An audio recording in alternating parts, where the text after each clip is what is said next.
Good evening and welcome to episode 18 of Talking Trash. I'm James Langfield. I'm Claire Abraham. And Bohan's decided he's not going to be doing his usual stick.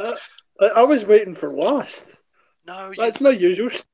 You go last when people when we don't have new guests, Bohan. And I'm Bohan.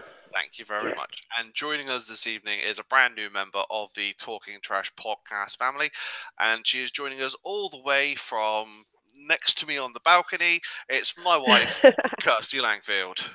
Hello, my lovelies. And tonight, Talking Trash is going to be discussing women's wrestling. That's right, we're going to talk about women's wrestling with women. And we're so fucking... Woo! We're so shit, and we're so fucking different to every other wrestling podcast because we have an even gender split on a panel. Like, wow. Are you assuming my gender, Bohan? Oh. I figured we had one of each because Claire's Claire. So basically, me and Bohan are going to take a little bit of a backseat. We might throw in our opinions here and there if we feel they're warranted, but mostly it's going to be Claire and Kirsty talking about women's wrestling. Kirsty, you haven't watched. I know you for years, but you haven't watched anything in years. So I haven't really watched wrestling or been a big fan of WWE since the Attitude Era. So that's how far I'm going. No, the last thing we went to that kind of reignited almost, I don't know about a love of wrestling, but definitely appreciation for it, was when we went to Fear and Loathing. Me and Kirsty definitely went there. Yeah. I mean, that was just, I wasn't planning on going to that. It's just because someone couldn't make it and I stepped in thinking, oh my God, I'm going to hate every second of this. It's going to be so boring. I'm stood up for God knows how long. Blah, blah, blah. But I'll go because it's my husband and, and I actually really loved it. It was so good. It was brutal. And that's what the Attitude Era was to me. It was brutal.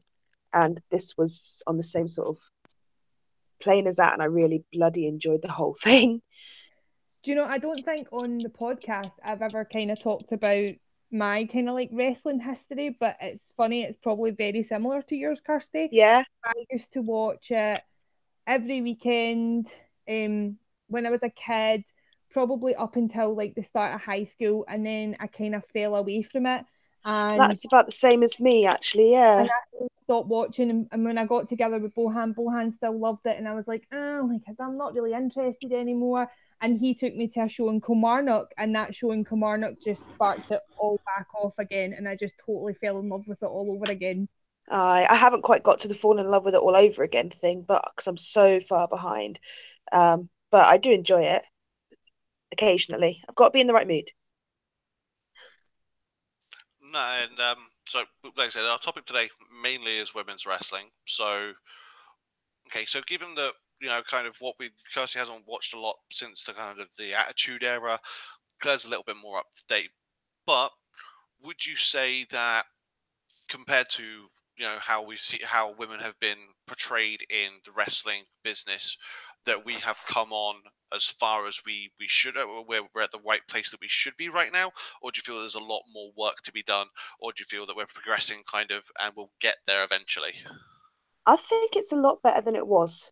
Definitely. Women are portrayed as athletes more now rather than sex symbols, which is fantastic. As for are we where we need to be? I'm not entirely sure on that. That depends how much of a feminist you are on that answer. I was going to say, I think it depends as well on where you're looking. It's came on leaps and bounds, don't get me wrong. Do I think we're at where we should be and where we could be? No, not yet, but we're making steps, and that's the main thing. But I think also when you look at different promotions and different places around the world, some are much further along than others. Yeah, definitely. I mean, James was telling me they're having the all women's WrestleMania or something like that, wasn't it? Evolution in October is an all women's pay-per-view. Aye, and while I appreciate that's great, see, this is where me and James decided that I was going to come on and say this piece because unbiased opinion and all that malarkey. And I've only actually had a man to talk to it about. So I love that the fact that women are getting an equal chance now, and they're getting their own show, they're getting their own title belts and that. But apart from China, why do the women not get an equal shot at the belt that they've already got? Do you see what I mean? Now, me and James had this conversation where we were saying, for the likes of like Formula One, football, things like that, different types of sports, you could get away with having men and women. Like Formula One, what stops a woman driving a car? That sort of thing. On the second hand to that, you wouldn't expect a woman to go up against a boxer. So it's kind of like, well, wrestling's kind of between the two because, and I won't say the word it's made up or whatever, it's not, but because it's choreographed and you know what's coming, I think it would be fine for men and women to have equal chances. I don't disagree with you in any shape or form for what it's worth. I've been saying this for years. And yeah. No one watching it expects it to be a realistic sort of representation of violence because, I mean, you drop someone on their neck and they pop up 10 seconds later. That's exactly. not fucking realistic. No one watches it and critiques it from that perspective. You're right. There is literally no reason where if you can have a world where Rey Mysterio can be world champion for a fucking long ass period of time, there is literally no reason you can't put a man and a woman in the ring and it be believable at all. Exactly. I think for me, before we even talk about going for the main belts, the one that gets me is mixed tag matches. That when you tag, you automatically have to get the same gender in the ring. Now that's WWE really, and I'm sure there are other promotions around the world that do that. There are some that don't and that have men and women in the ring at the same time, and it works perfectly fine. Perfectly wine? Perfectly fine. Oh, don't talk to me about wine right now, seriously. and you know, I've seen some great matches where women have completely held their own against the men, and it's looked great, and it's not bothered me at all. I don't know if it's a slight kind of well, that's what James. Yeah, that's exactly what James was saying. Whether people don't like it because there's this whole, would people feel comfortable watching, you know, a man hit a woman, even though they know it's choreographed, it's perfectly safe, etc.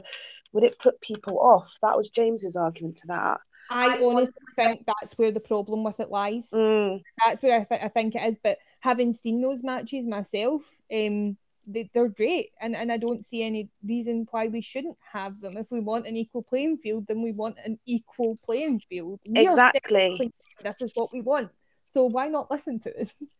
I suppose at its absolute root, it comes down to what you believe is right and wrong. Yeah, like at the end of the day, I've said numerous times in my life, it doesn't matter what gender someone who assaults you is, you kind of have to defend yourself or go to hospital. It's one or the other. So, like, exactly. I don't really have any issue with the concept of two consenting adults getting in a ring, regardless of gender, and beating 7 shades of shit out of each other. All I care is that the action looks good.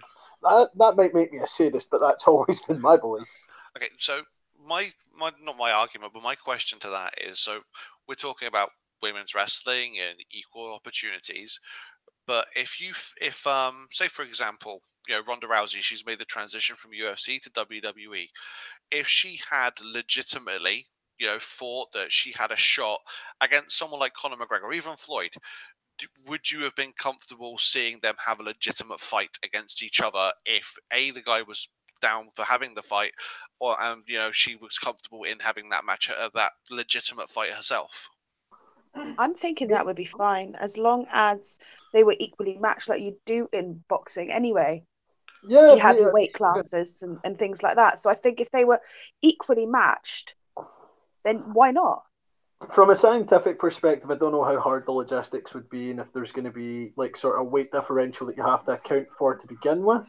Like if you would have to account see, that for goes against it. If you're accounting for different weights of a man and a woman, do you know what I mean? Well, they would have to be the same. I'm just purely talking from a scientific perspective because different body types, you've got to imagine that different levels of strength can be measured from different weights for that reason. That's more kind of my case, like because obviously men don't tend to have large chests, for example, and there's going to be weight to that you've got to account for in the first place. It's more a case of I'm saying so long as there was a logical way to evenly match that out, I see no reason not to. Even if it was the same weight and you feel confident enough, fair enough.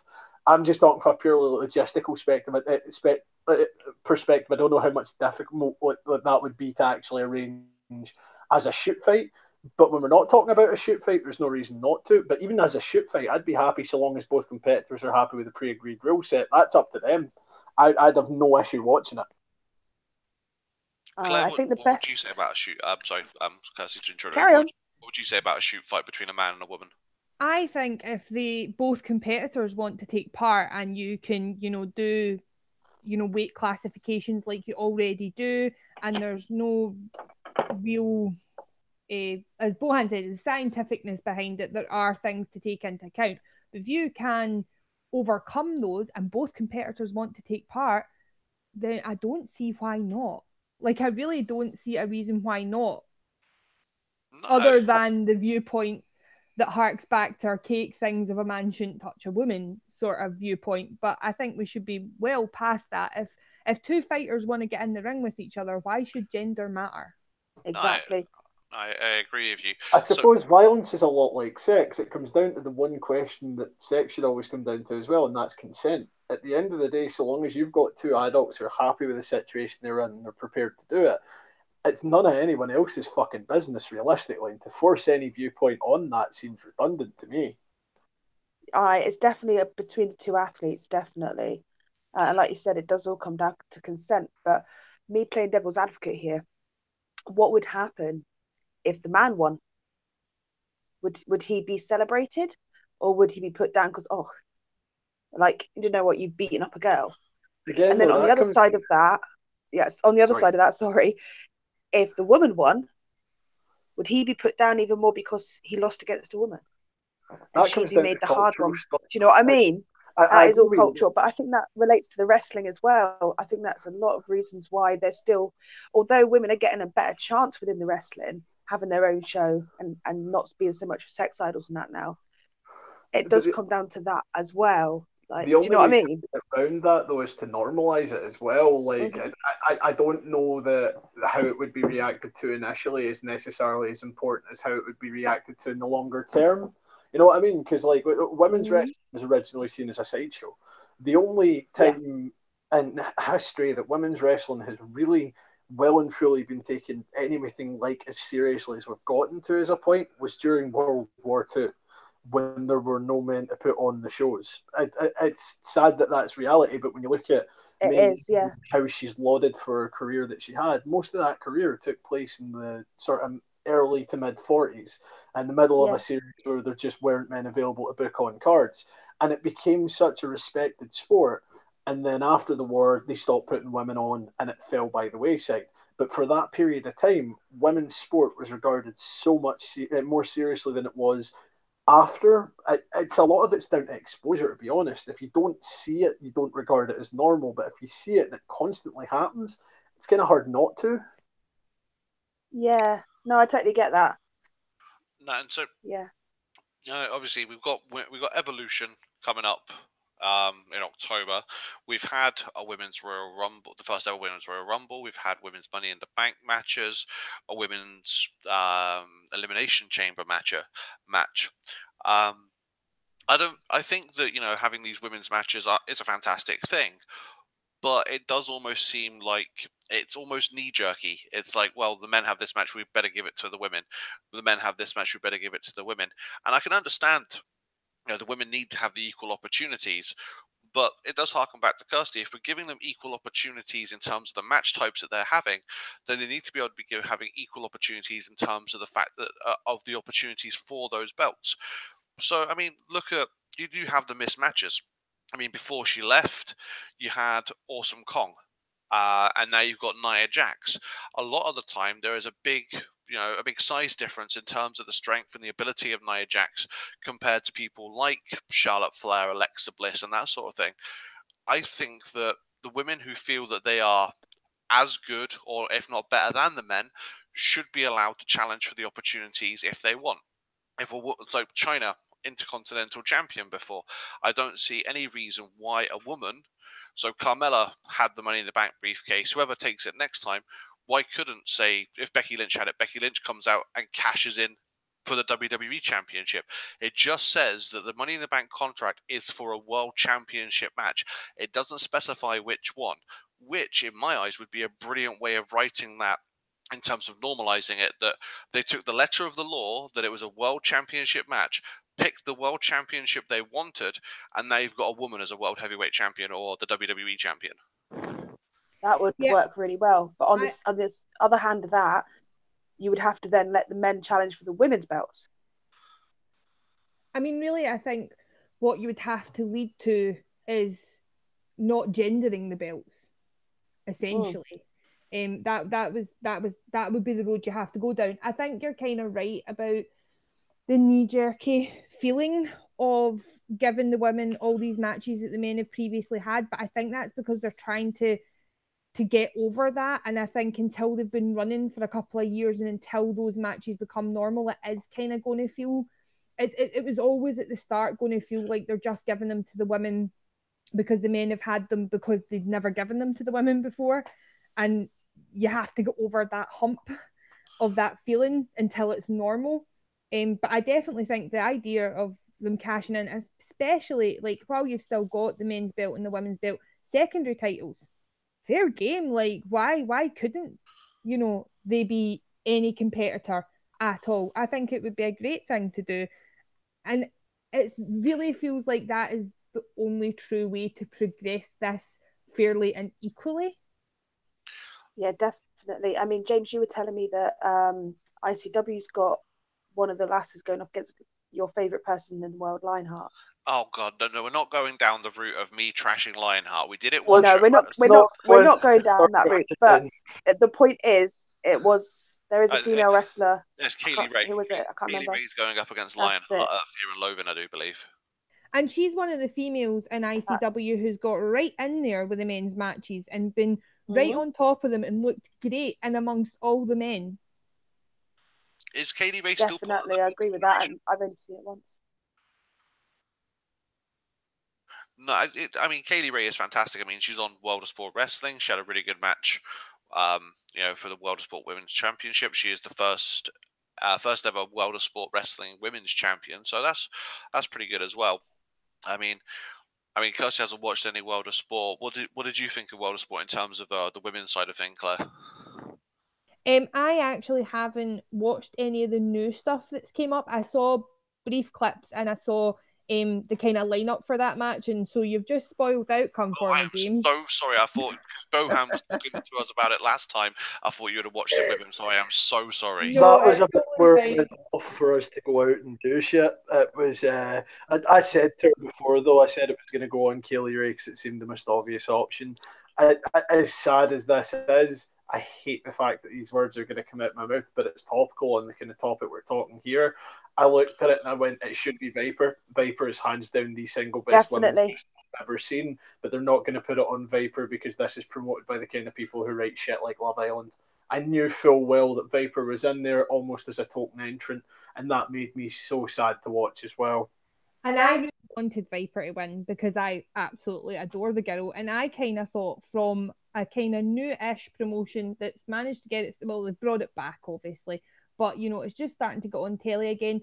Viper's had a lot of recognition across the world at the minute, and she's had, like, the BBC show about her and stuff. I thought it would have been a really smart move to put it on her, but I do think it suffered a little bit from the issue that Bohan said that I don't think they were going to put it on her, especially as the first one, and I do think a little bit of that comes down to the look, which is a serious problem that we had in the past that we're still trying to get out of. I think we're starting, but I don't think we're there. No, I do agree with you. Definitely. Well, coming from a big girl myself, I mean, Viper is just amazing. I wish, you know, she's someone I'd look up to for confidence to dress how she dresses and looks stunning and absolutely own it. And yeah, I think I do agree with you that if there was more of Viper, I'd actually probably watch it more. Yeah, same for me. Like, it's just so nice to see somebody who is closer to your body type doing those sorts of things, doing them well, being confident, talking about her struggles that she's had, because you feel that too, being a bigger girl. You might not be in that industry, but Definitely. you felt those feelings. And so, like, that's not something we've really ever had very much of in the wrestling industry. And really, you know, I suppose in a way it's kind of a lack of diverse role models for females.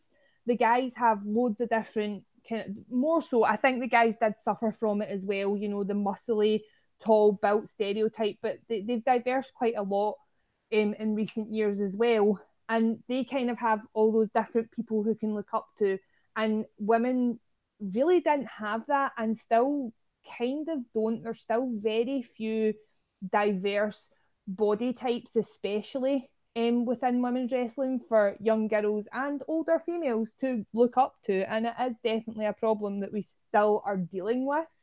It's also really sad when you see stuff like how they played the whole Nia Jax body shaming angle and stuff like that. Because the problem with professional wrestling, from my perspective, for years has been anytime you've had a bigger woman, she's been a subject to ridicule. And it's fucking sad. Stop it. There's no reason your body type has anything to do with how well you can work. I can show you examples. I mean, look at Kevin Owens, look at Viper. These are people who your average, like, sort of gym buddy would look at and go, oh God, look at you. And then you see them fucking flying about the ring. And it's like, well, yeah, obviously doesn't stop you. Who cares? Exactly. I mean, you got the I mean, like, look at Samoa Joe. Samoa Joe isn't the most precisely fantastic wrestlers, very athletic. It doesn't really matter what your body type is, and it shouldn't matter what your body type is in terms of how well you can perform in the ring. If you're like me, I'm 6'2", I'm a big guy, but if I can move the way like Kevin Owens could in the ring, it doesn't matter. But it's very much, and it still is, and I hate to say it, it's still a sexist genre that women in professional wrestling aren't viewed as successful or aren't viewed as capable. I think the better word, they aren't viewed as capable unless they are, you know, have the athletic physique, the statuesque physique that everybody assumes a female wrestler should have, and that is a crying shame. You don't expect, Kevin Owens to be wheezing and gasping constantly just because he's a bigger guy. You see him, you go, okay, he's a big guy, but let's give him a chance. Professional wrestling for women doesn't have that same chance, like Bohan said. Nia Jax, subject of ridicule, all because she was a bigger woman. And it is a crying shame that women and young girls who go into professional wrestling or watching professional wrestling only see statuesque athletic body types and expect that that's what all female wrestlers and all women's wrestling is about. And it angers me to the point that we're not normalizing normal everyday women in terms of professional wrestling. If a woman can perform in the ring the same way that a man can perform in the ring, then there is no need to worry about what her size is. And let's face it, yeah. your size does not directly correlate to what you can do athletically. There are plenty of bigger people out there who can do so much athletically and could probably, beat a lot of people who look skinny and healthy and thin who don't exercise at all, at a lot of different things. I think we would be amiss to point out that the men's division did kind of suffer from that a wee while back. I mean, even with Daniel Bryan, because he was a smaller guy in the WWE specifically, and I think a lot of this is rooted in the WWE is behind the times a lot of the time. And I think Daniel Bryan had issues because he was the smaller guy and he wasn't taken seriously. And it wasn't until they really listened to the fans that he really got anywhere. And since, the more recent years, they have started to get different body types for the men and quite drastically starting to ship them all in differently. That's really what they need to do with the females as well, and even it out on the genders. Oh no, definitely. I do agree. It's you need to have that normalcy. I mean, you've got, like I say, you've got guys like your Braun Strowmans and your Roman Reigns who are the jack guys with the muscles, tall. People who you expect to look like and act like professional wrestlers, and to the most part they do. But when you see guys who have normal shapes in terms of, the guys, Samoa Joe, Kevin Owens, people who aren't the average professional wrestler look, we still don't care. Yes, we did previously, because, like I said, and I don't particularly think that it's WWE that are behind the times. It's Vince McMahon who is behind the times. You've got Triple H and Stephanie McMahon who are pushing for progress, and look at NXT, look at the leaps and strides that women's wrestling has made under the directorship of Triple H and under Stephanie McMahon. I don't think if Vince McMahon was still in charge of how women's wrestling was portrayed, we would get anywhere close to where we are right now. I retract my WWE statement. You are 100% correct with the Vinnie Mac issue. I do think he holds the WWE back quite a bit. I think someday soon, we're going to see that really drastically start to turn on its head. I think a lot of that has to do as well with the fact that Trips has 3 young girls, and honestly, kind of looks at it and thinks, "Is this what I want my kids to see? Do I want them to think that this is normal and that there isn't a place for everyone in this world?" And that's made a big, big difference, I suppose. Definitely. Well, on the subject of diversity in that, we could always bring up the LGBT side of it as well, because that's never mentioned. Well, when it has been mentioned, it's not been handled too well for what it's worth. Like Orlando Jordan was a prime example of how the wrestling industry is basically stuck in the 50s in terms of its attitude towards anything that isn't straight, and it's really sad, to be honest. We're getting to a point where it's getting better.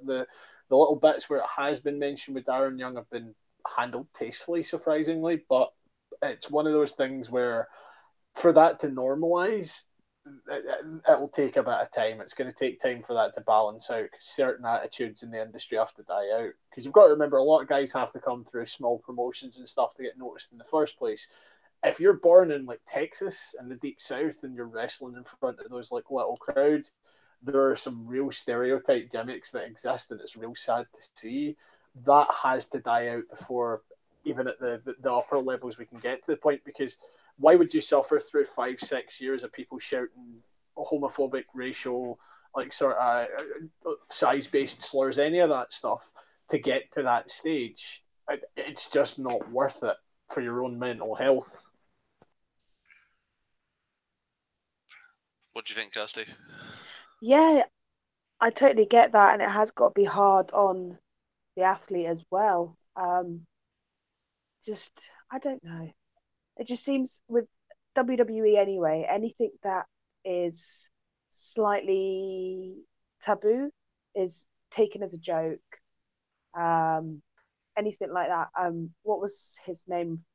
The gangster guy. He used to come down with all his hoes. The Godfather. The Godfather, that was it.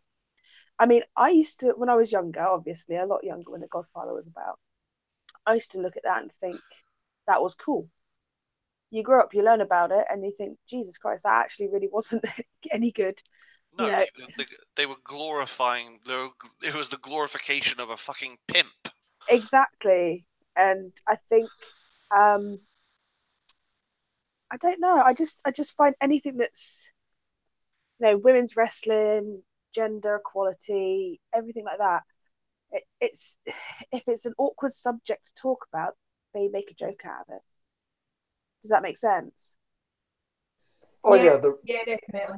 I mean, there was Crime Time even in the sort of mid to late 2000s. 2 black guys who were portrayed as gangsters. Wrestling has struggled typically with anything that isn't straight, white, and male, just as a rule of thumb. Yeah, it is ridiculous, some of the stuff that they've come out with. I mean, there is literally, for some reason, I don't seem to think, WWE don't seem to have, didn't seem to have a filter on what they deemed appropriate. I mean, they would do absolutely anything to get ratings at one point, and it was absolutely atrocious, some of the car crash TV that got put out there. And we look back and go, well, the Attitude Era was the best era in terms of professional wrestling. And to some extent, yes, there were some very good segments in the Attitude Era, don't get me wrong. You got guys like The Rock and Stone Cold and their rivalry, Owen Hart, Bret Hart, coming through that sort of period. And yeah, it was a fantastic time for professional wrestling. But you've got to take the rough with the smooth, and we have to look back in hindsight and go, hold on a second, some of this was absolute shit. And it was ridiculous what we thought was acceptable back then. I think it's probably, given when we all watched it, rose-tinted nostalgia glasses for the Attitude Era for a lot of it. And it's not until you go digging back into some of the stuff and really analysing it that you think, oh, no, that really wasn't okay.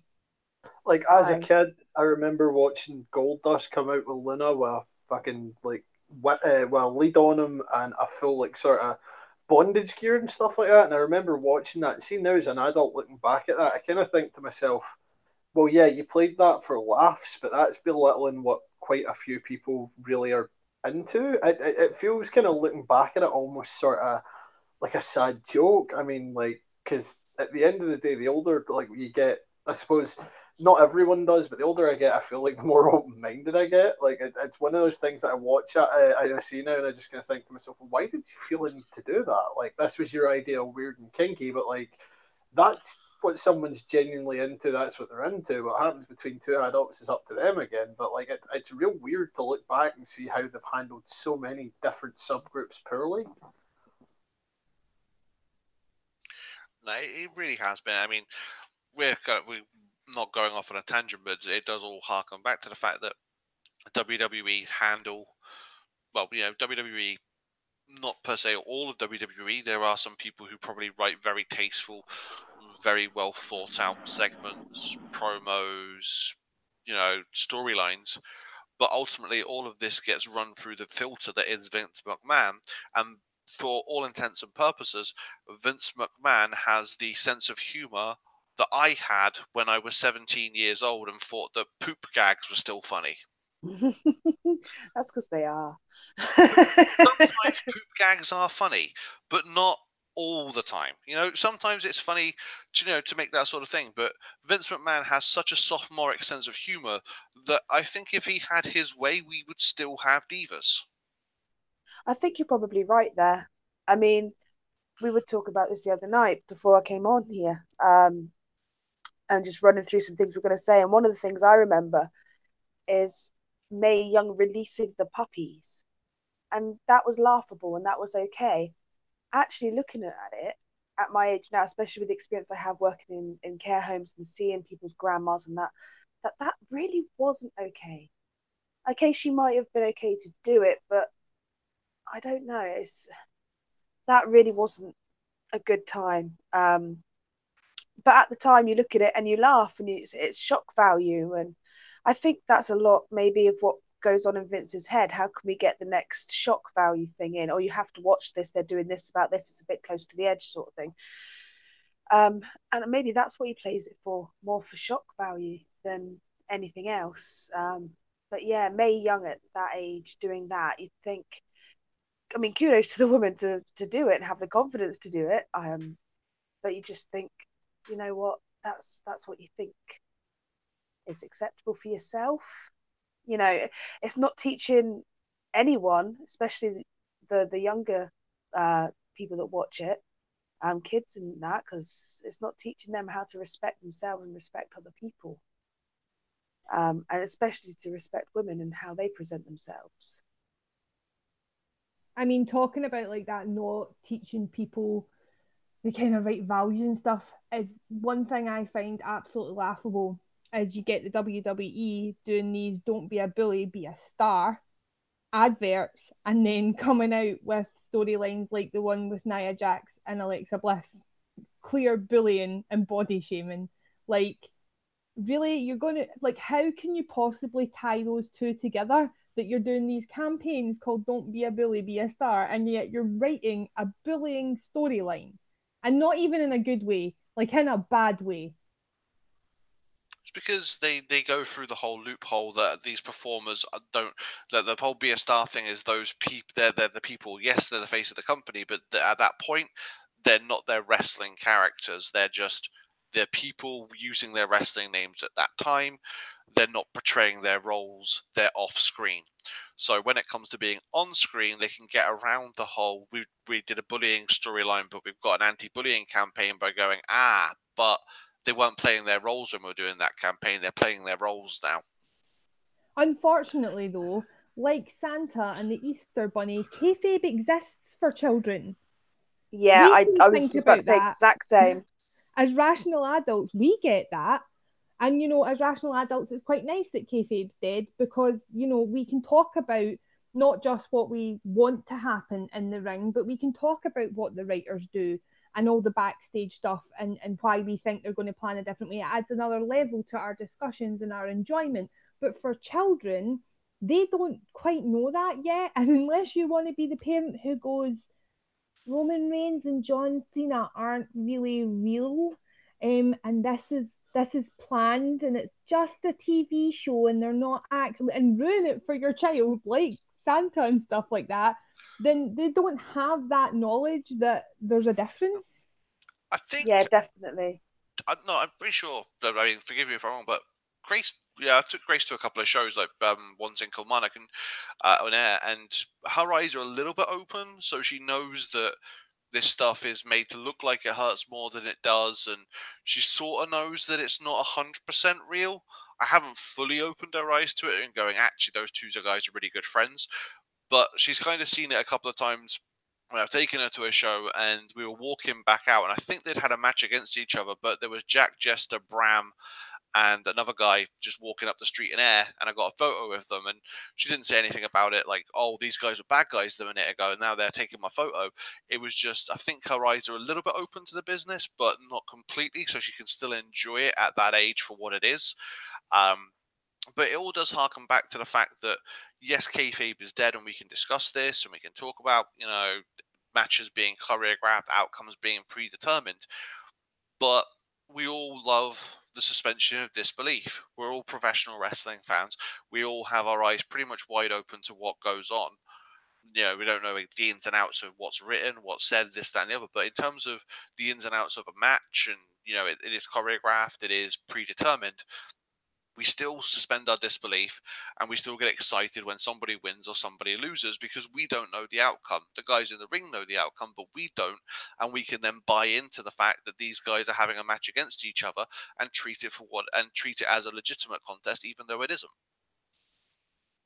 Even with that, though, the biggest issue I have with those storylines as an adult and as someone who does have their eyes open to that is just, it's disinteresting. At its absolute core, the biggest problem I have with those is that they don't work. When you have one wrestler making fun of another for their appearance or some shit, I'm not looking at them going, I want her to beat the absolute shit out of you. I'm watching it going, I just don't want to see you anymore. Like, this just reminds me of being a kid and putting up with this shit. I don't have any interest in this. Maybe I'm not unique because most wrestling fans were bullied. When you look at most of us, we're the island of misfit toys, really, as a demographic, and we all kind of know that for the most part. I'm not saying all of us were, but there's a very, very stereotypical image of a wrestling fan that most people have, and that comes for a reason, to be honest. But I just, when I see these storylines, it's kind of like I've seen stuff happen in ring as well, where there's been something that's been shouted for the sake of someone being a heel. I'm not going to name a name here, but there was a certain incident at an ICW show where one wrestler literally called the other a faggot in the middle of the ring, and that soured my opinion of this guy and has forever soured it. And I'll never ever be able to look at him and want to watch him in the ring. It just puts me off as an adult, I don't want to see that. No, especially given the fact that unless, if he's saying it for shock value, that people around the ring can hear him say it and we go, oh, okay, there's no need for that, then that's just him being an well, I'm gonna say the C word. I don't care. He's being an absolute cunt for the sake of being a cunt by saying a word that I would never. You don't joke about that word. It's not a word that is joked about, and it is a homophobic slur. There is no need for it in today's modern culture. So I can totally understand your viewpoint being skewed based on what you know about the guy. It is not something that needs to be said. It's not for something that should be said. And if you're saying it as a joke, then you have absolutely zero fucking taste, and you need to get a new sense of humor. But that's just me. No, I think I agree. I was at that show and I had the exact same reaction as Bohan. there's lines, and I think most people know those lines. I think sometimes whether wrestlers are going off script or whether it's been scripted, those lines are not adhered to sometimes. But I mean, that's then where we decide as people who watch the product that that's the moment where we, that turns us off and that's our view. And that's, unless they're going to change those lines and make sure they're more careful with what they do, then we stop watching or we stop paying our subscription fee to WWE. Something that I have threatened to do a few times. But I mean, there's, as fans, other than taking away our viewership or voicing our unhappiness with it, there's not a whole lot else we can do. What do you think, madam Kirsty? Yeah. I don't. It's a difficult one, isn't it? I mean, whatever you do nowadays, you're not going to get equality how it should be, or how we'd like it. I don't know which is the right term there. And I think starting with things like wrestling, things that a lot of young people would be influenced by, is a good place to start when it comes to all sorts of equality. I mean, we started out talking about gender equality. We've gone on to LGBT equality, body equality. It just spans to everything. And I think if things like wrestling and that start taking steps forward, then as long as they do it in the right way, a lot of other things might step up as well. So as much as, like, when we came on to talk about this, my opinion was, okay, so they have a women's show now. That's what started this whole conversation off.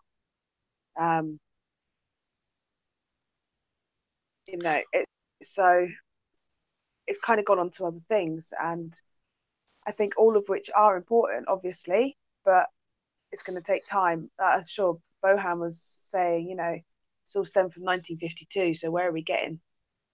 It's going to take time. Can't expect it to go all at once, I suppose. I think as well, like, the reality is the WWE does have a massive audience, and they could do so much more than just put on an entertaining product with that, with changing stereotypes, with talking about all different sorts of issues in a good and tasteful way. You could teach young kids so much, and if you have a platform that size, I think you start to have a responsibility that you have to do that. They really are starting to try, at least, though. I mean, like, the whole Balor Club is for everyone entrance for, like, the LGBT Society of, was it Louisiana? I can't remember where it was for the show, but having everyone come out in the rainbow stuff, like, it was a nice touch, and he's been really, Fergal Devitt's a wonderful human being, and he's been really defensive about this on Twitter when people have really lashed out and tried to say, well, gay people don't have a place in the wrestling community and stuff. He's been very, very vocal about the fact that Balor Club is for everyone except you then. Like, it's one of those things, like, they're getting better at this. But, I mean, it's almost kind of sad to say, though, that while they're getting better at this, it's taking them way too long to get better at this, frankly. But at least it's improving. Oh, no, I agree. I agree. Everyone is improving. I'm going to ask an interesting question. I mean, we were brought up in the Attitude Era, ruthless aggression, and we go to ICW when we can, and so we're used to seeing, the guys bleed. We're used to seeing blood in the ring from male performers. If it was done in the right way, would you be happy for women to bleed in a wrestling match? Already. Viper at the charity fundraising money event for Jimmy Havoc, the total all-out matches that were all brutal, hardcore matches. Viper took like staples to the head and stuff like that, and she gave them out, and totally fine. I mean, why not? I mean, it comes back to, as well, like, this has been an argument since Candice LeRae did it in PWG, and Candice LeRae did it in such a good fashion that, honestly, most wrestling fans weren't bothered. It seemed that the people who were bothered were the people who had seen it from the periphery as a subject more than anything. I have no issue with if women want to do the exact same as men in the ring, regardless of whether that's bleeding or using weapons or how they work, I don't really care. What you've got between your legs doesn't dictate how good a wrestler you are to me, or how appropriate something is to the storyline. Yeah, definitely agree with that. Though I wouldn't have any problem, as long as it's obviously done properly, with seeing a woman bleed in the ring. Actually, if that's what she's happy doing, then why not? You know, it makes no difference. No, I understand. I just thought it'd be an interesting question to ask, and I mean, this is one mainly towards Kirsty, but looking back on wrestling from how we saw it in the Attitude Era compared to now, would you have been happy to let Grace watch Attitude Era product based on women's wrestling? You know, based on what we know now, you know, looking back, would you have been happy that Grace was watching Attitude Era stuff? What? I wouldn't know. I wouldn't let her watch that. I don't. Looking back and knowing what I know now as an adult, it's easy to say that was wrong. But when I was a kid, I thought it was great. Right. So already you've got that, like Claire said earlier, that Attitude Era nostalgia. I like that, where we all remember it as being fantastic, but then looking back, it's not good. So it's a hard one. You kind of want to let her watch it because that's what you grew up with. But on the other side of that, it's not the greatest body image to give an 8-year-old. So I'm going to have to say no, actually. Now I know what's coming and what's involved, then I would have to say no, I wouldn't be happy letting her watch it. But I would rather she watched independent wrestling than WWE.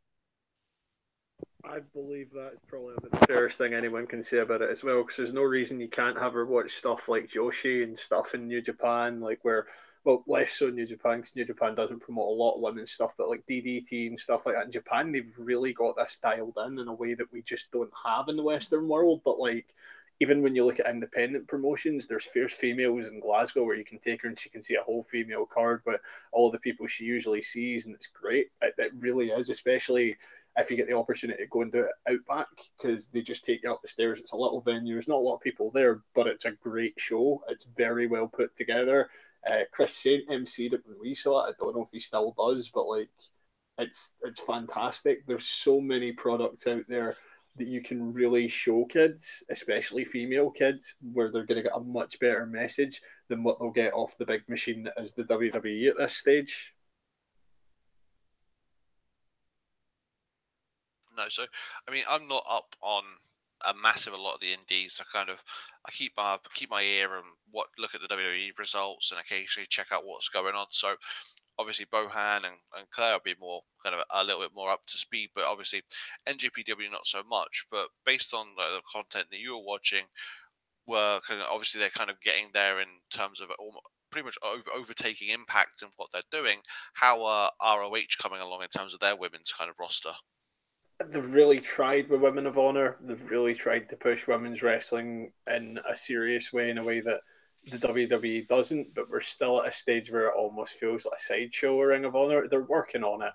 A lot of the problems with Ring of Honor and stuff like this come back to their parent company being Sinclair Broadcasting Group. I don't know if you know much about them, but they are a very conservative organization. So a lot of what happens in Ring of Honor has to kind of be tailored to, for want of a better way of putting this, Trump voters. So I mean, it's very much a case of that'll change with the times, I suppose. But Ring of Honor really needs to be an independent organization before that's ever going to reach where it should.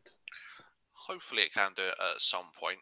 I'm just kind of thinking off the bat here in terms of women's ones, based on kind of the men's matches that we've had in the past. So now we've got women's Royal Rumble, women's Money in the Bank, women's Elimination Chamber, women's Hell in a Cell match.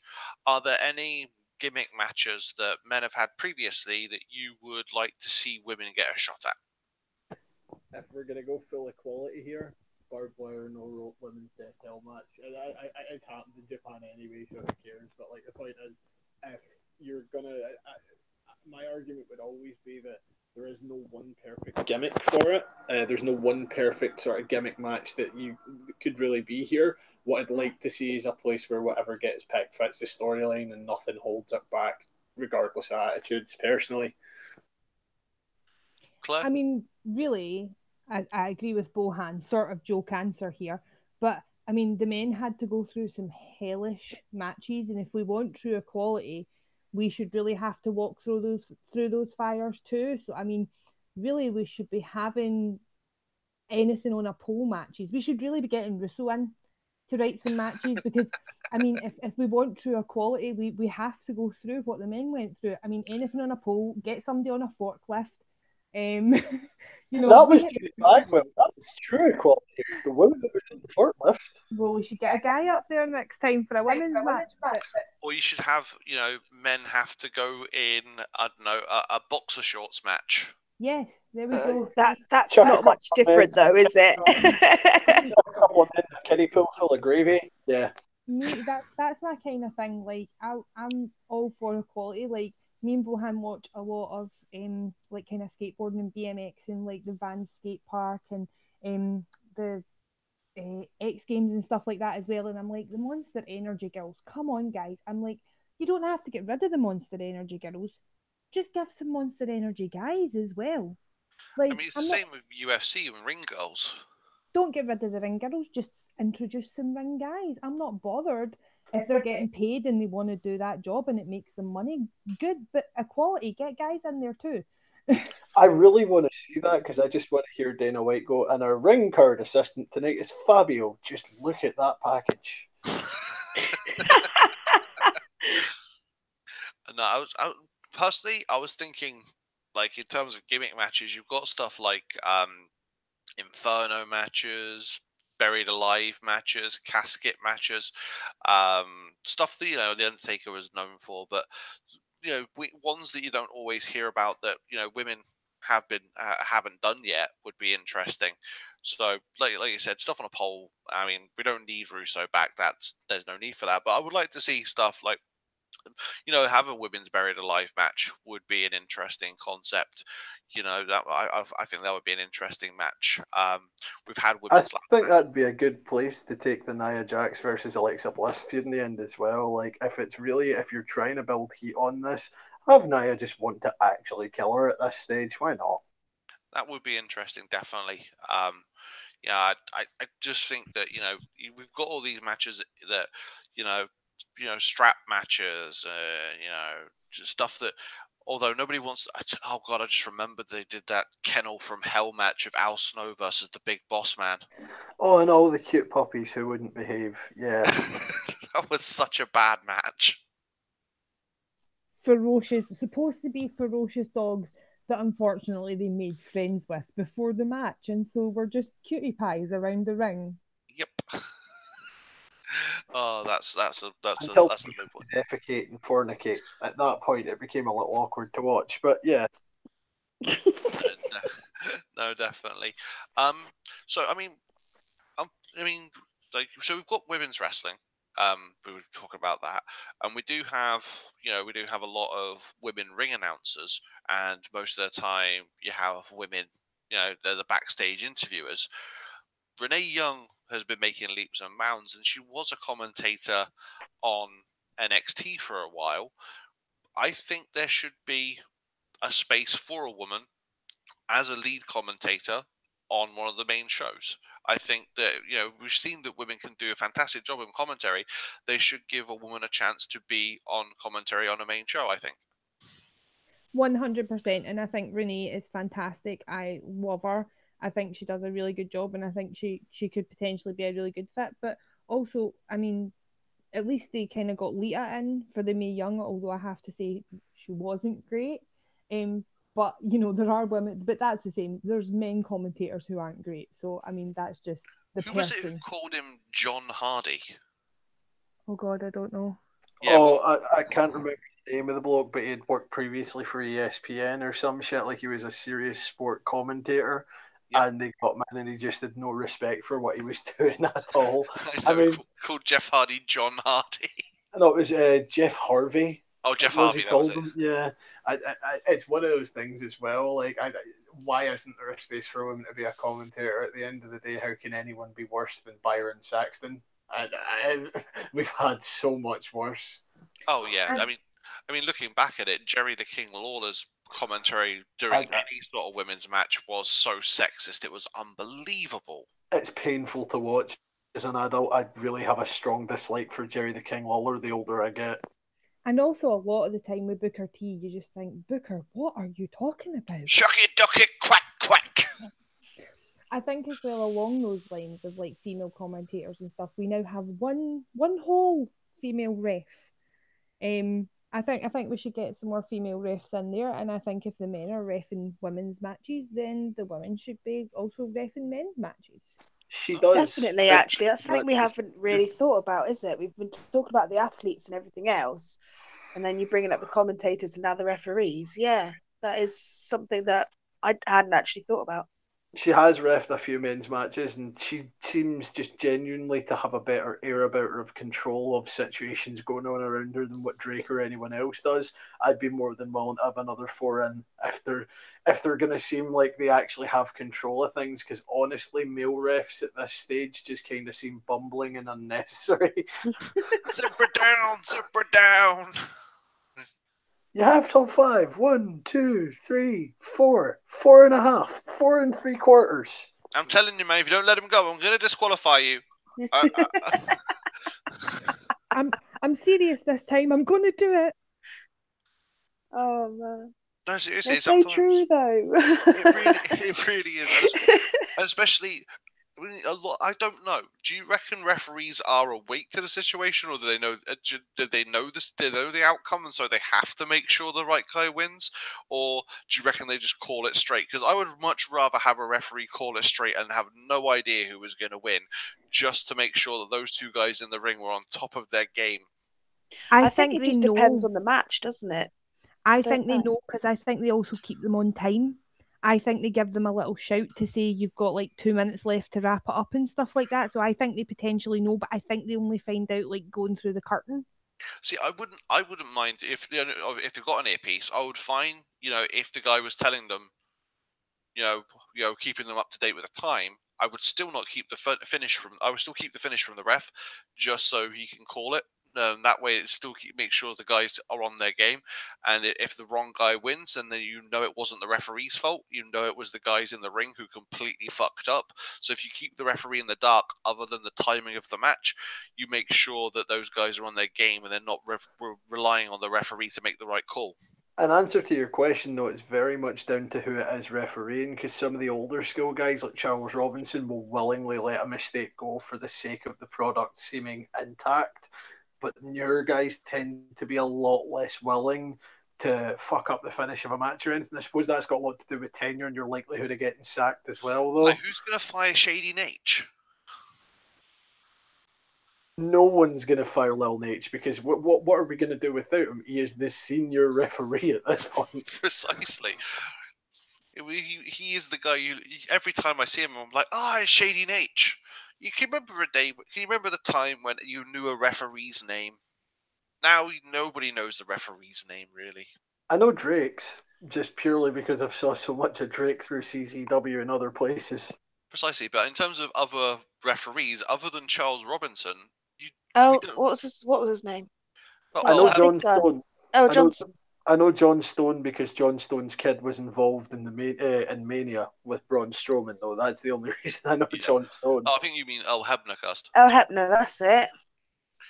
But he's been gone ages. Aye. Yeah, we're talking, we know the names of like long tenured guys, and we probably know them from like storylines years ago where they got mentioned, or pure curiosity of looking them up. If you're talking about new guys coming in, probably none of us could name a single ref. No. That what hasn't been doing it for more than 15 years.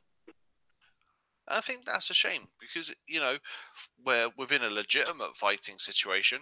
We know who the referee is. It tells you, with the man calling the shots, the man calling it down the middle is this guy. I think if you want to Yes, it's all choreographed. Yes, it's all predetermined. But if you want to still keep a sense of legitimacy, why not say, in a main event match, the man calling the shots is this guy.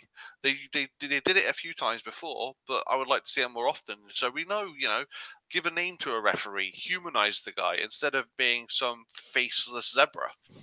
I think as well, like they spend so much time in the ring, and they've all taken a bump here or there. I think it would only be fair to give them a name. Yeah, exactly. It humanizes them. It allows us to make a connection with the referee. Yes, everyone wants us to make a connection with the wrestling, with the performers in the ring. Everyone wants us to follow their story.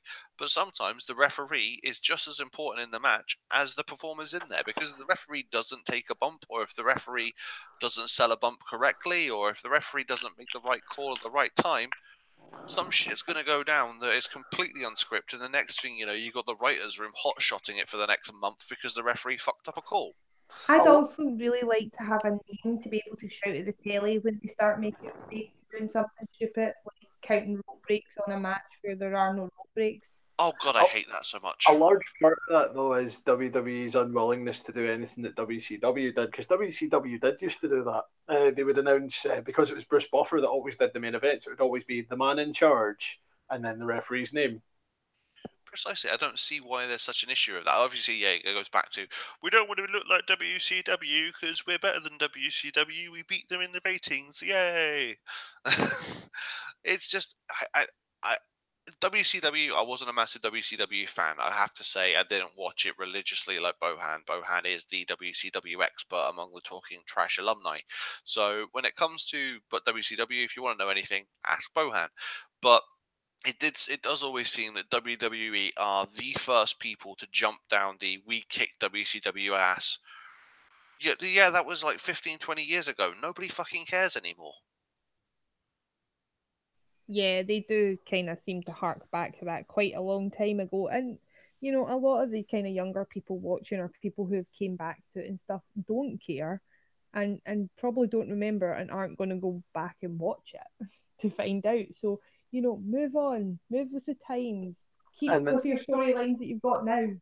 And then you have people like me who are just really sad that you killed the only competent competition that was around, and we got stuck with TNA as an alternative. No, that's true. TNA. To be fair though, TNA did have some good points. I mean, I did enjoy it. Kirst used to watch TNA with me when I was. I had quite like TNA, yeah.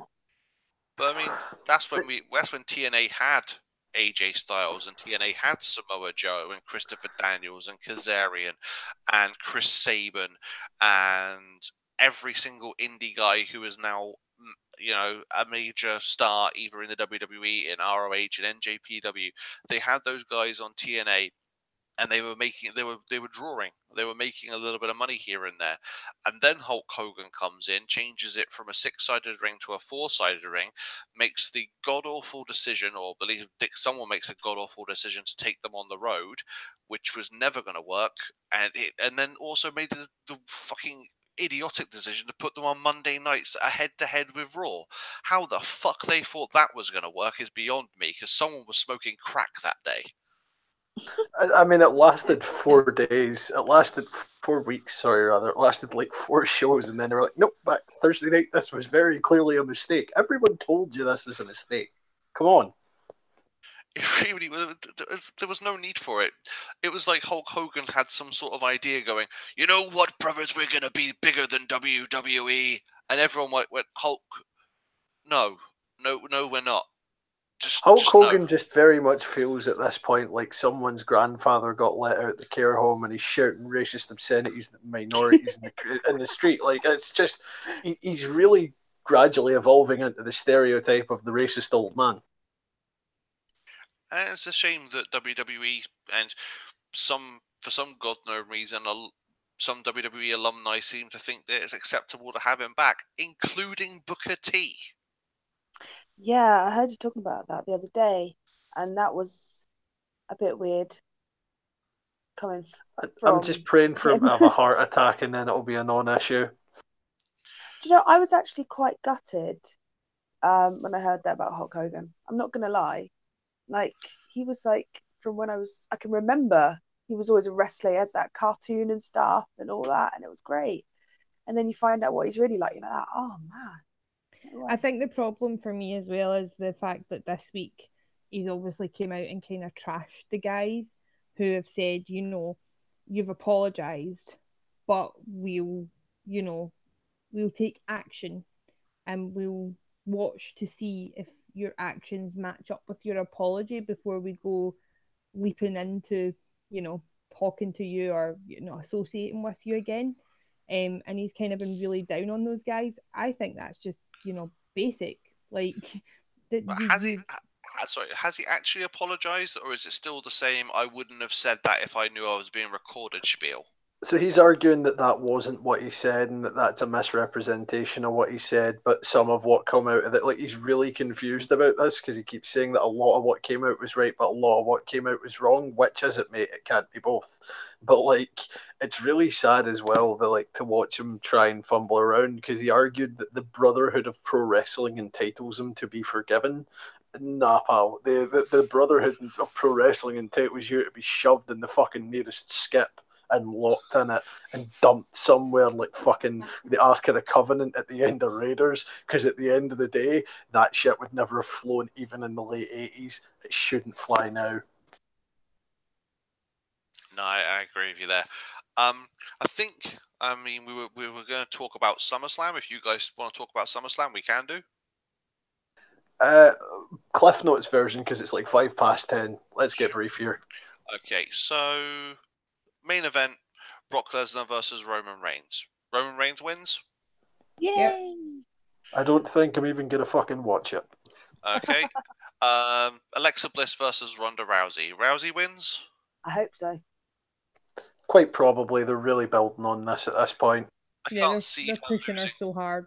I can't see them bringing her in, getting her this ready this quickly, and then not sticking a championship on her.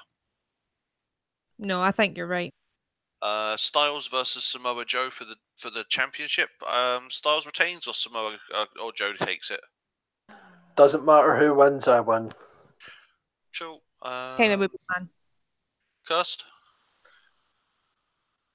No idea, I'm afraid, because I haven't been watching it, but I'll go AJ Styles. I like him.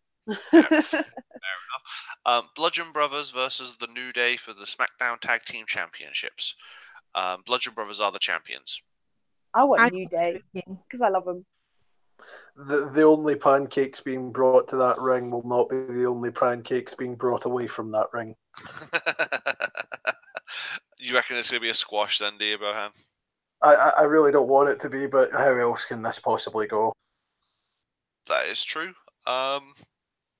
It's Strowman versus Owens for the Money in the Bank contract. I swear to God, if they put it on Owens and don't let Braun Strowman cash it in, I will fucking lose my shit.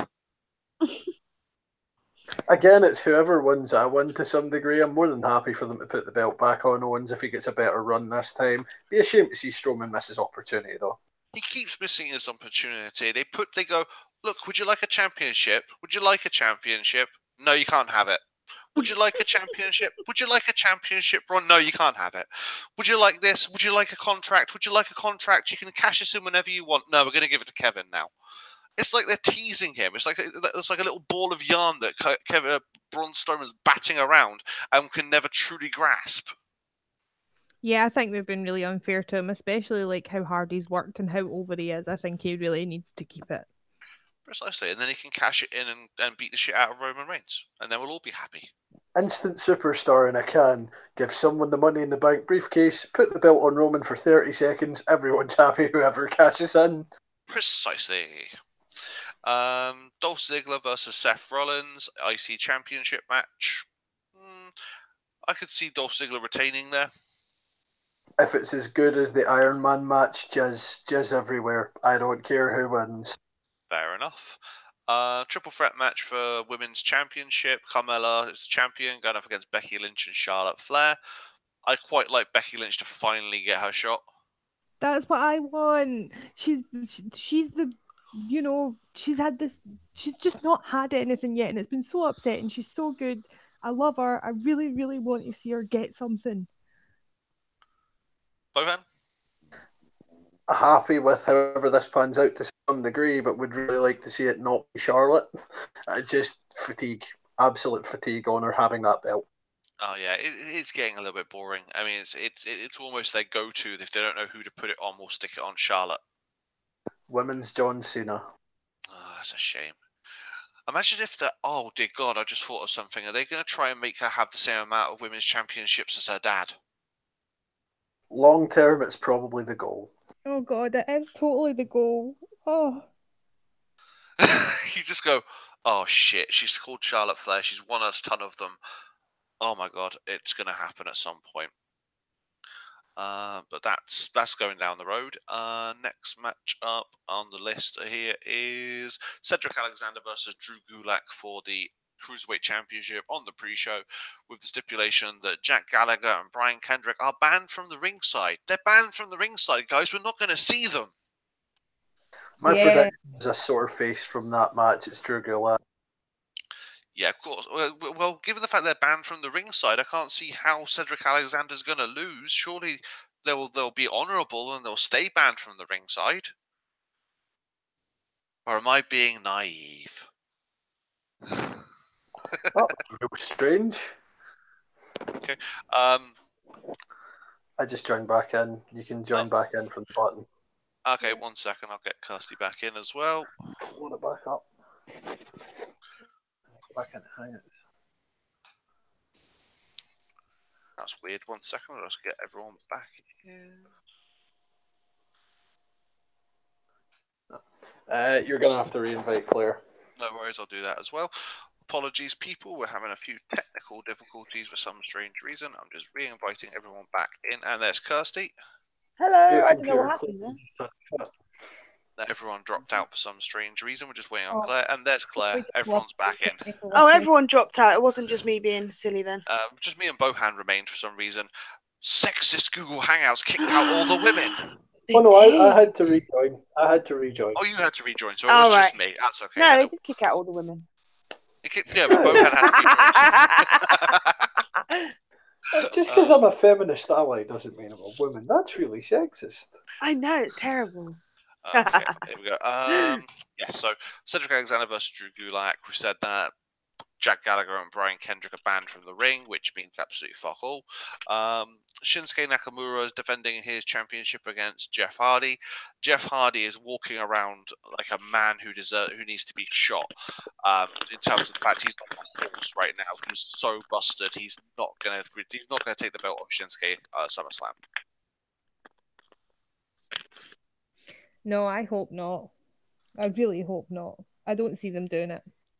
I just feel like this is the wrong time for this match. You should have held off and had this when he was capable of having the best match possible. Yeah, Jeff's ding, just... ding. I know, it's a shame. It really is a shame because Jeff is just...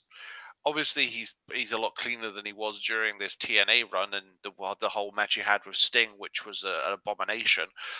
But he is really busted up right now, and he needs time off. I mean, as far as I know, Matt Hardy looks like he's in the process of potentially retiring. I think it's almost come time for both of those guys to retire. They have put so much on the line. They put their bodies through hell and high water for us fans, and if they decide that they can't take it anymore, fair play to them. I would be happy if they decided to call their careers a day. Jeff's really playing a dangerous game with it at this point, given his previous issues, because, you know, anytime he gets hurt, I feel like he's kind of running the risk of slipping back in to old habits. Yeah, definitely.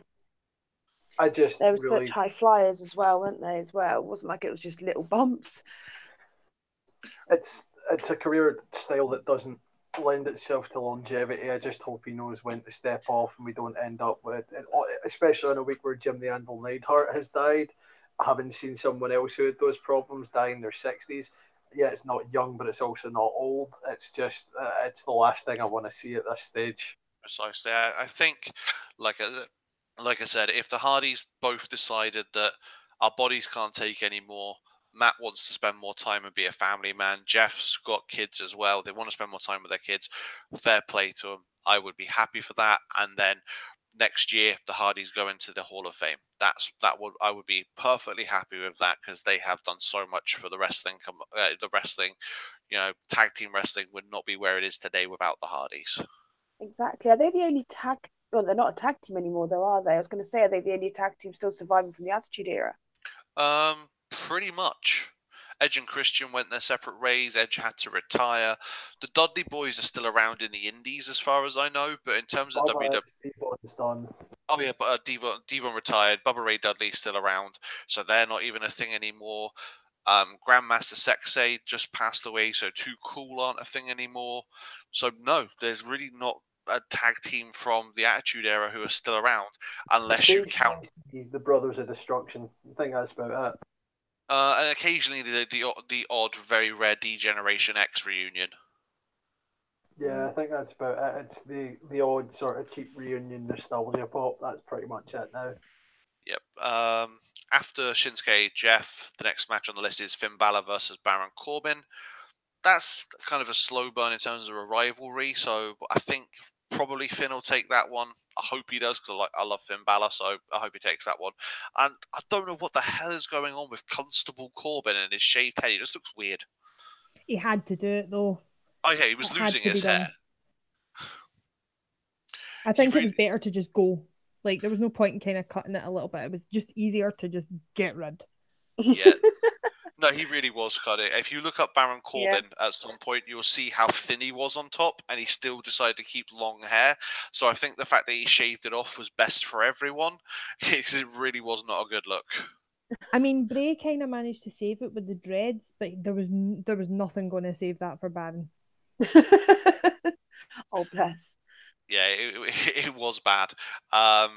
Daniel Bryan versus The Miz, like Bohan said, I think that's going to be match of the night, if not match of the year candidate. I have been waiting for this match since they were first together in the old game show format NXT. We've had it a couple of times, but there's something under there that can literally be one of the best matches I've ever seen. I'm just waiting for it to spark.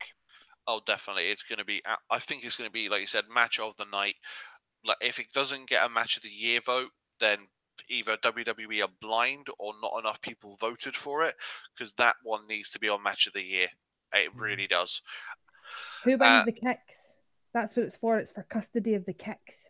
Oh, yes. That would be awesome if that was actually the stipulation, that whoever wins is the only one allowed to do those kicks again. It'll be an interesting spot when they start trading those, because it's going to flip on its head at some stage. It'll probably be Miz first and then Bryan. It'll be nice to see the pair of them together and finally decide who's got them better down. Oh, yeah. And the last two on the list of pre-show matches, Rusev and Lana versus Andrade Cien Almas and Zelina Vega in a mixed tag team match, which, like we said, is a mixed tag team match. There is no need for it, really. I mean, Lana can't wrestle for shit right now. She's very green.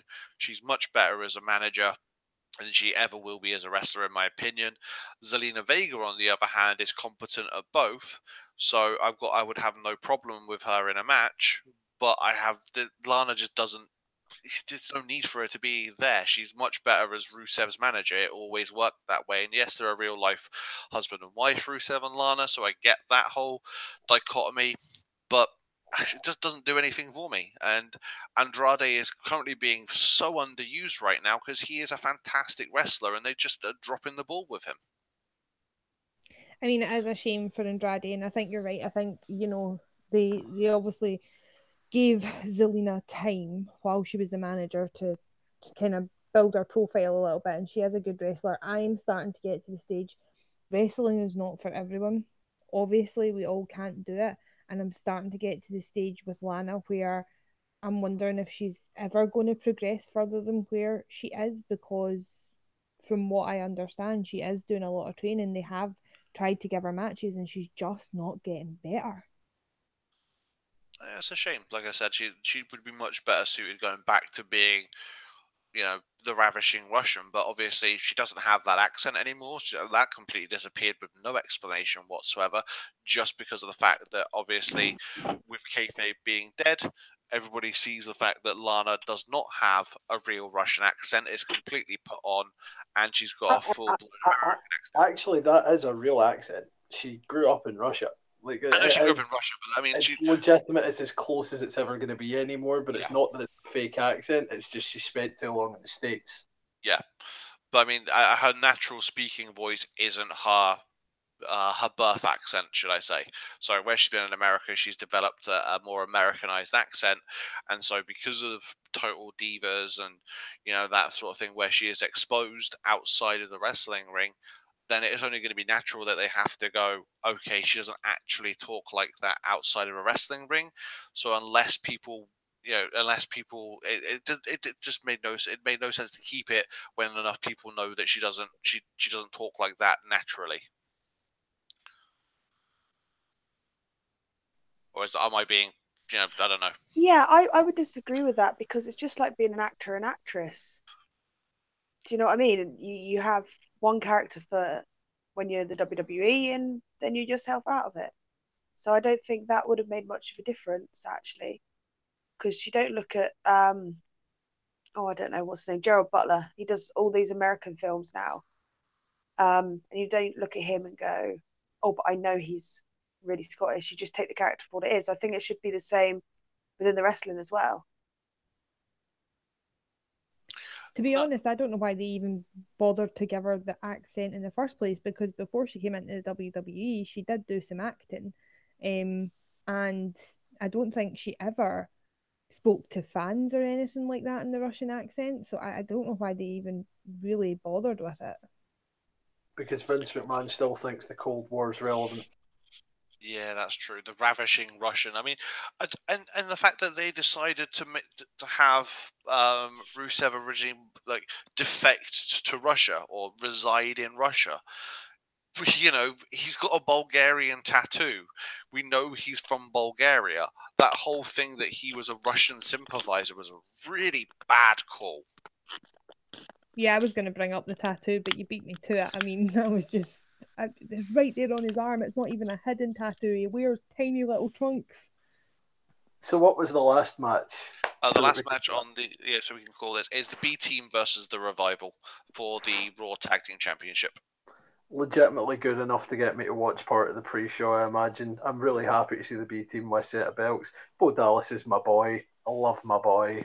Would you... do you know what I would love to see one day? I mean, I know it's not going to happen if Matt Hardy ever retires, but the B Team versus the Deleter of Worlds, and have Matt Hardy, Bray Wyatt, Bo Dallas, Curtis Axel at the Hardy compound, and just putting Curtis Axel in the Lake of Reincarnation and seeing how many different gimmicks they can pop him out with, and then having Bo finally realize that he is Bray's brother. Oh, that would be amazing. That sounds so good. I think if the Hardys retire, I probably will miss the skits on the compound the most. Like, they have been just so over the top, give me so much joy. Oh, it was brilliant. Just Matt Hardy playing the piano, Jeff turning up, and the Brother Nero, I knew you'd come. I think, like, quite frankly, the green beans at Halloween was my favourite. Green beans?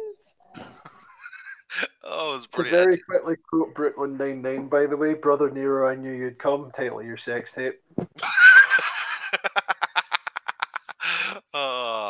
But okay, so we've run through SummerSlam as quickly as we could. That's tonight on the WWE Network. I think the pre-show's already started.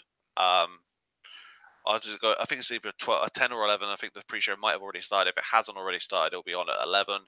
Then the main show about midnight, 1 o'clock. Probably be a 4 or 5 hour show, so that's going to be a no-go for me tonight, and I'll probably catch up with that at some point during the week, so I need to make sure I stay off social media for a while. Going to be plenty of piss break matches as well, because it's a longer show, you know how it is. Yeah, probably. Actually, I don't know. Most of these matches seem that they're going to be pretty solid. I mean, as far as I can tell. You've got to imagine, given this is a big 4 in the lengthy now run, there's about half this card that's unannounced. Oh, yeah, that's very true, actually. And let's face it, it's never going to be as good as NXT. That's now just the thing. The NXT takeover is always better than the main show.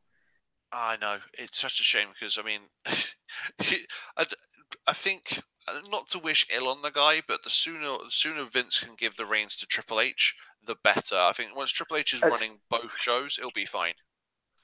It's going to happen in the spring when Vince buggers off to worry about the XFL. It's going to happen. He's in XFL, isn't he, again? Yep, and it's going to happen in the spring when he buggers off to make that a successful venture. Mark my words, 2019 will be one of the best years WWE's ever had. Fingers crossed, fingers crossed. So, Kirsty, seeing as this was your first foray into the world of podcasting with us lot who like our wrestling, what did you think? It was enjoyable. Some interesting conversations and discussions, and yeah, it's good to get different opinions on things, especially from someone like myself who's who's completely non-biased when it comes to wrestling, because I don't follow it too much, and just getting a chance to talk about things that are important as well. It's I enjoyed it. I enjoyed myself. Thanks for having me. I think it may well be the best show we've done, to be honest. Just to get that, and I genuinely do feel like this may well be the best show we've ever done. I think so. I think we've touched on a lot of topics. We've got our points across well. Nothing's devolved into shouting and people leaving. No, I think that was through technical issues rather than anything else. But so I mean, as it stands right now, like Bohan said, I think this is the best show we've ever done. And you, my darling, are more than welcome to come back on the show anytime. Thank you very much. Yes, thank you. Do come back. When there's more opinions to be had. I have lots of opinions. I'm good at that. Don't let Craig hear you say that. Can we let's just not throw shade right now. People actually listen to the show sometimes. To be fair, that was the tiniest bit of shade I've thrown. Surely you can take it in jest. I've been pretty reserved for me over the course of this. Exactly. So we'll call this a night. I think that's about an hour and a half we've done, which is a little bit longer than we normally do, but I've enjoyed it, so that's always good. So from myself, it's good night. Good night from me. Good night from me. And it's I really shouldn't throw shade from me. Okay, so from everyone Talking Trash, good night, and we will catch you for episode 19 in a couple of weeks.